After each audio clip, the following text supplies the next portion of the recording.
All right. All right, cool. So can you just introduce yourself to me? My name is HM2 FMF Marvin F. Floer the second. Okay.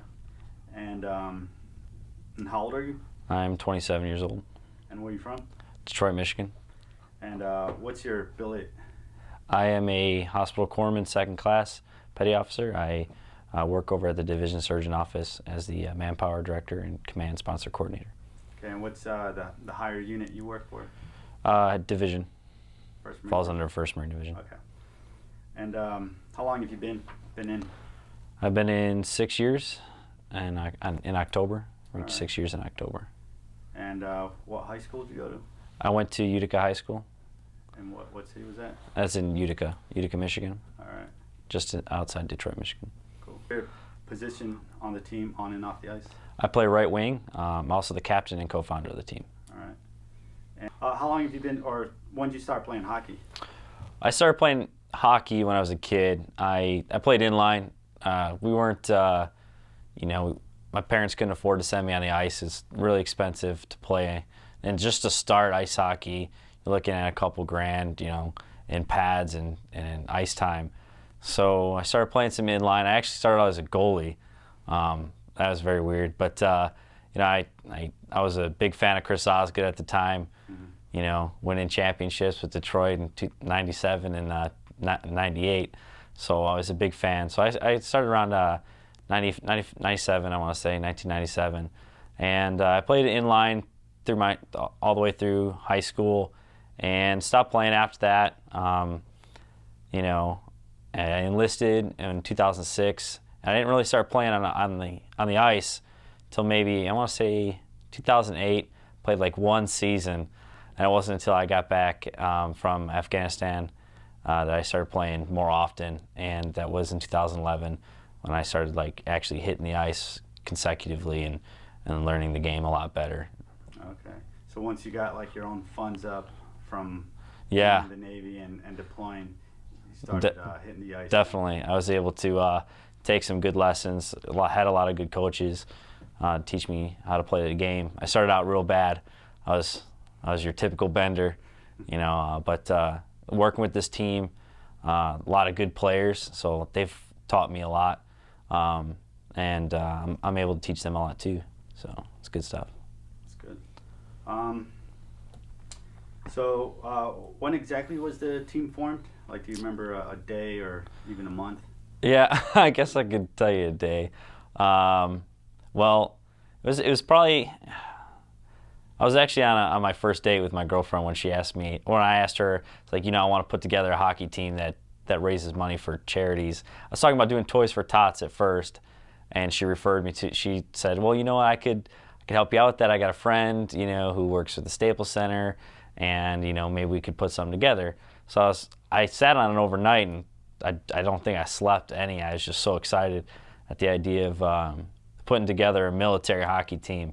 So I was like, you know what, I'm going to follow up on this. So I called a friend of mine, and he was a guy I played hockey with at the time, and he showed me the ropes. And me and him want to become co-founders of Patriots Hockey, putting it together and making that first big event.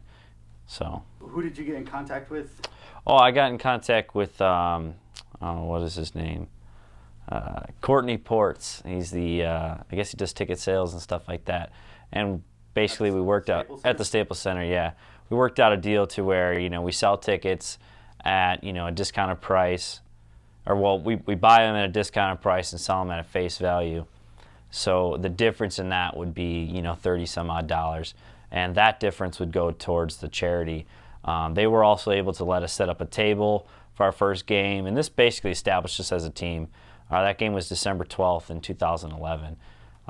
So, being able to set up a table, wearing our jerseys, really distinguished ourselves as a team. And a lot of the people came in and saw the game and saw our jerseys and saw our cause, and it just started snowballing from there. Cool. So how did you get the word out? How did you get players? I'll start off with social media. Started off with a Facebook, Twitter account. Basically generated 2 pages there, and just tried to just basically me and my partner one day. We just sat down and just liked a whole bunch of different military, hockey related, other pages or whatever, and just started clicking like and start liking them, sending messages. Anyone that we could get in touch with. Wounded Warrior Project was what we did our first charity for, so we were able to talk to them. And further on from there, we ran into the Camp Pendleton ice hockey team here, and started working with them. Became friends. We actually played our second game against each other, and just continued our work, through our social media and the rinks too. The rinks were a big help. Setting up a flyer at the rinks and basically just saying, hey, we're gonna have a tryout this day.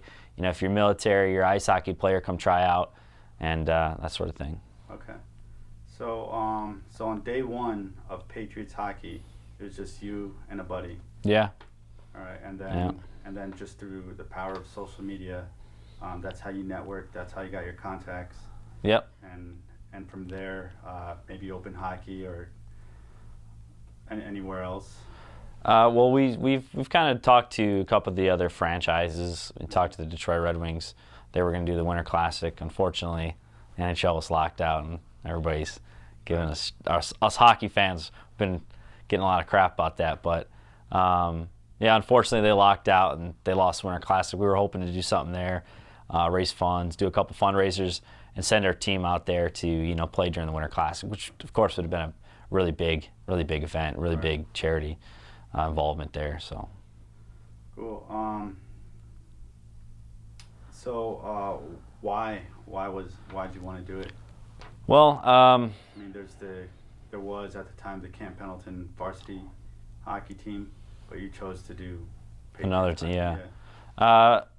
Well, it kind of started because I got back from my first tour in Afghanistan, and everybody, for those who've been deployed, they kind of speaks for himself. You wish you could do more. Maybe sometimes you wish you could have done less, but through treating Marines and being integrated and doing the patrols and doing all the legwork, you realize there's a lot more afterwards. You're there to respond for any type of trauma, injury, or anything. You're there to respond, and you're trained how to do so. But I realized, I started thinking, and most of the people aren't really trained on what to do afterwards. The extensive care is just ongoing. It's forever, for the rest of that person's life. So you're even just a gunshot wound to a non well, let me say that again. A simple injury could wind up, being something that they are taking care of for the rest of their life. So there's not many things in place to facilitate those needs, and the things that are in place, they can't do it all themselves. So I kind of thought, what's something that I love, it'll be easy for me to do, that I could assist those places. And the Wounded Warrior Project was first on my list. All right. So it was like a win-win situation. Yeah. I get to play hockey, but at the same time, I'm doing something, like whatever I do when it involves hockey, it's gonna help out those who aren't able to do the normal everyday things anymore. And it's not just okay, I need a prosthetic, or I need to get X-rays done that I can't afford anymore, or the VA doesn't cover for this, the VA doesn't cover for that. It's more than just that. The families that are spread across the country. You have a Marine coming back, you have a sailor, airman, soldier coming back to the States, and the family may be poor, and they may not be able to just swipe their card and fly across the States to Balboa or Bethesda and see their son or daughter or brother or sister, whatever it may be. They don't have not everybody has the availability to just do that. And fortunately for the Wounded Warrior Project, they like to focus on that too. They like to help out those families, and they like to bring those families to those people who those people who can't do it, that type of thing. even they could have a family here in Camp Pendleton who can't make it out to Balboa. They don't have a car. I mean, whatever it may be, they try to facilitate for those things too. So it's more than just the medical treatment, and it's more than just the post-traumatic stress. It's more than the typical things that everybody normally thinks of. There's a lot more that goes along with it. Okay.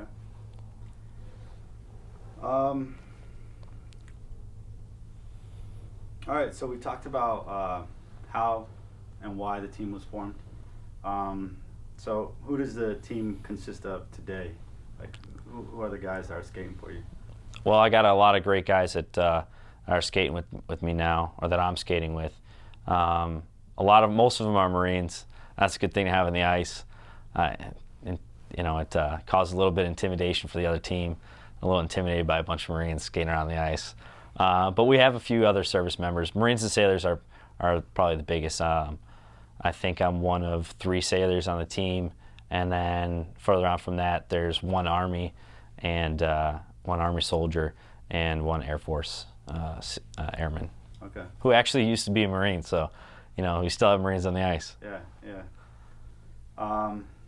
And so, how did these guys get on the team? They did a tryout. It was more than just, okay, you guys want to play hockey? I need more from the players. I need more than just. I need real commitment. Our focus is that we want to win a game, but we can focus on that type of stuff when we're on the ice. When we are doing our practices, when we're doing our scrimmages, we can focus on those things. That's our time to focus on it. So we set aside time to worry about those kind of things. Off the ice is the big impact. I can't make a difference if I don't reach an ear. If we don't put our message out there for someone to hear it, for someone to see it, and I can't do it all on my own. And my players, they're always behind me on it. And putting our message out is the biggest thing. Even if I don't get a cent donated, as long as that message gets out. So that's something me and the other captains on the team really look for, as far as do we want to have this player play for us? There's plenty of good players out there. I could go hit up one of the Division I leagues and snag a player off there. We could do that, but we don't want to do that. We want guys that are going to be committed to our cause, committed to our mission, and if they're a great player, that's even better. And more times than not, a Marine is always a good player on the ice. So finally, it's hard to find a crappy player. So the Marines are usually really good hockey players. It's a very weird combination. It is a weird combination. Now, what's a typical, or for the majority of the players, what's their attitude about this? About it's not just hockey. There's a bigger cause behind it. What's a response you get from some of those players? Well, they when I usually talk about the next charity we're representing, or post ice events. Excuse me. When we schedule an event, we like to talk to the other players and see what can they bring. You never know what that player might, what connections he may or may not have. So we like to talk to them about the charity that we're going to work for, and then after the skate, we talk about what we did. So upcoming this Sunday on the 13th, all of our players are getting together. We're going to present our check to Semper 5 Fund. So that's kind of like our way of doing our off-ice stuff, I guess, yeah.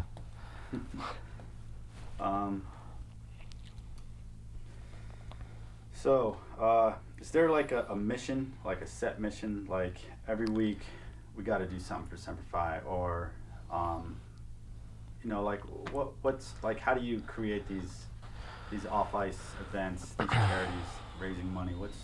Well,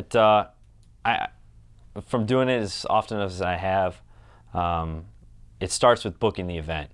Okay, so it's kind of like Field of Dreams, build it and they'll come, So I book the event, And then from then on, I get the charity. Our captains and I usually will meet together, and everyone will have an idea and bring, hey, you know what? This time I'd really like to represent this military charity. This time I'd like to represent this military charity. And we kind of weigh, how will it benefit the cause, and how will it in the future benefit our renown? How will doing this event further, sell our idea, and our cause to the public? So we try to consider those things when we choose our charities. So booking the charities or booking the ice is the first thing. Finding the charities is the second thing. And then what do we have to do to make this event successful? What do we need? Logistically, what do we need? What do I need? What type of commitment do I need from the players? Most of the time, if we do it at a large venue like the Citizens Business Bank Arena in Ontario, where the ECHL Ontario Reign play, they've helped us out a lot, and they've given us some pretty sweet leeway. They give us discounted tickets. We sell them at full price. The charity gets a difference. So, that's what we try to. That's like our big events. Staples Center did it for us too in the past. Hopefully, we'll be able to work with them here in the future, now that the lockout's over. But booking the ice, getting the charity, working out the logistics, and that's kind of setting up the event. And you want to do every week. You want to do a skate, or you want to in a few weeks you want to maybe a week before you want to have a scrimmage, so your team's going to be ready to play. And in the meantime, you just expect that your players are coming through and being able to sell tickets on behalf of the team. So each player would, let's say, in the past we do, one player is supposed to sell 5 tickets. He's not obligated to sell 5 tickets, but if he can do that, he's making a great cause. Because you're looking at, for Citizens Business Bank Arena, $7 difference in tickets, that adds up. And further on from that, if we did a larger venue from then, it'd be $30, and they sell 5 tickets, and next thing you know, you're just rolling over, and you got 16 players that we play for one game, and we got a 28-player roster. All these guys are pitching in, and then other people sometimes sell more than that. So it's once you book the ice and you got the charity, and you just delegate and just have your guys help you out. It all comes together. It all comes full picture, it all comes full circle, I guess you could say. All right. So it's not just Semper Fi Fund. No, it's not. It's different charities. Yes. And we did Wounded Warrior Project. We played a game for Cal State Fullerton's Veteran Affairs Department. We raised money for 2-4 for them for their homecoming. And and then just now Semper Fi Fund. So yeah, we do different type of military charities. Gotcha.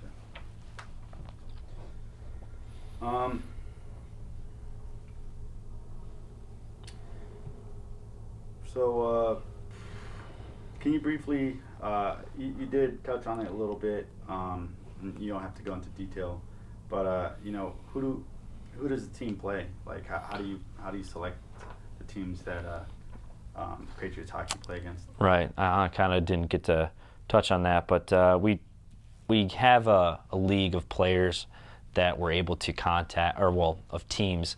We have a league of teams that we're able to contact, and those are usually firefighter, police department teams, and a lot of them work for county and city. So what we'll do is we'll email them and talk to them, and set up a game with them, playing them for that game. So our last game we played the Ontario Fire Department, and they actually are a pretty good team.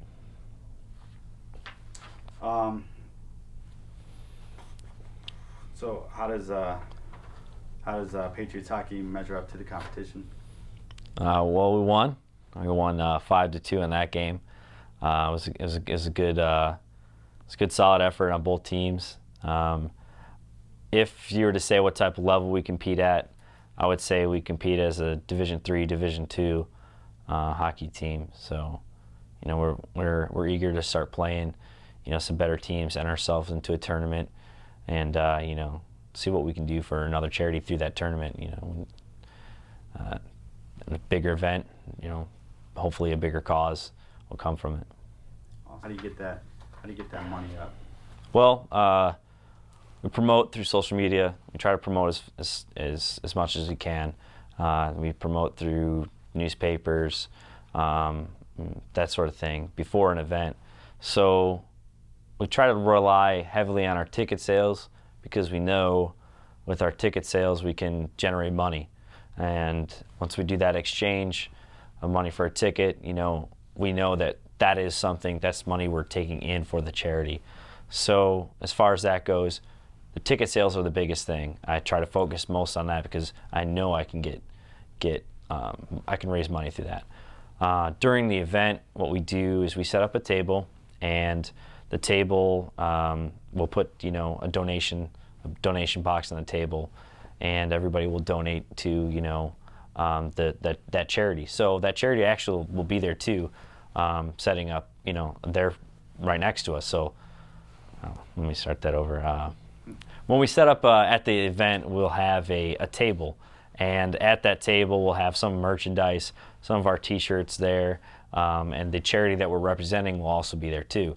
So it's kind of like we're the third party. We're raising money for them, and they're there to accept the donations. So anybody can come by, drop $1 in, drop $5 in, but I can't predict that. I can't predict how many people are going to walk by and drop money, or drop some cash in there. So what we try to do is rely heavily on the ticket sales. We also do T-shirts, so we can sell a certain amount of T-shirts. If we can get rid of those, we can donate a portion of those to the charity as well. And this last game, we were able to raise almost $1,400, $1,396, and we donated some of our T-shirt fund for that too. So we're able to make a big, a significant impact. Can you tell me how much money the team raised for, or after this last game for Semper Fi Fund? We raised $1,396 for the Semper Fi Fund from this last game. So, in the beginning of this interview, you talked about why it's important to think about those, not just those charities, but those people that are affected from combat or deployments. Yeah. Those people who have families who are not well off, that really can't get to their loved one after something happens. Can you just? My next question is why is it important to be an active part of those certain organizations, being an active duty service member? Why is that important to you? Well, it's nice to know that somebody else is looking out for you. So I guess in that sort of sense, when we, as a service member, from my standpoint, as I'm kind of, if I got hurt, I would hope that there was somebody out there, trying to help me with my post care, not just my initial injury or my my transition to the hospitals, and it's the care afterwards that I focus on when it comes to choosing a charity. So in that aspect, if it's something that it's an investment, really. It's investing into that fellow Marine or that fellow sailor, airman or soldier, and making sure that they can I guess receive medical care further on, not just the initial care, because we know that we're there ready to handle that. So the post-op care is the big thing. So how are you measuring success? How am I measuring success? Yeah, like when you say, like, we did a good job raising money, or what's that point where you say, we could have done better, or we did a good job? You know what? That's a really good question. As far as the individual games go, obviously winning and losing, but as far as an event or as far as our cause, it's really the renown, like the people knowing and the people hearing our cause, in our efforts. So, for example, something that lets me know we're doing a good job and that we are having a successful event is we had a Marine who we had come out to our Staples game, our game at the Staples Center on December 12th last year, and he was from 3-5, and he came to center ice. He was injured and was returned to the States, and we raised money on the Wounded Warrior Project that night. And they came to center ice, and during the national anthem, they stood up, and they were there to salute during the national anthem.